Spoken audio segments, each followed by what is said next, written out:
তো বন্ধুরা প্রথমে এই ভিডিওটা দেখো, দেন এর ফানি কমেন্ট পড়বো। So let's go. দাঁত খিচুনি মামুনি, দাঁত বার করলে কি বিচ্ছিরি লাগে, মুখটা কি বেকার দেখতে, মানে মেকআপ ছাড়া কি বিচ্ছিরি লাগে দেখতে, পুরো মুখটা দেখলেই রাগ উঠে যায়। এই সমস্ত কমেন্ট দেখছি বেশ কিছুদিন ধরে আসছে।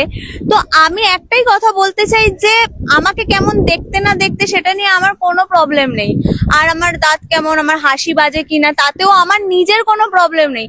আমি হাসতে ভালোবাসি, তাই আমি হেসে ফটো তুলি, আমি হেসে কথা বলতে ভালোবাসি, আর আমি এরকম ন্যাচারালি কথা বলি। আমি কি কারোর জন্য অ্যাক্টিং করে কথা বলবো? चलिए शुरू करते हैं। তুই চুপ কর তো, সবাই ঠিকই কমেন্ট করছি। প্যান্টটা কার? তোর ওই বেস্ট ফ্রেন্ডের বুঝি?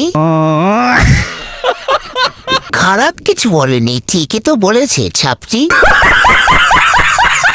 সত্যি একদম বাজে দেখতে তুই।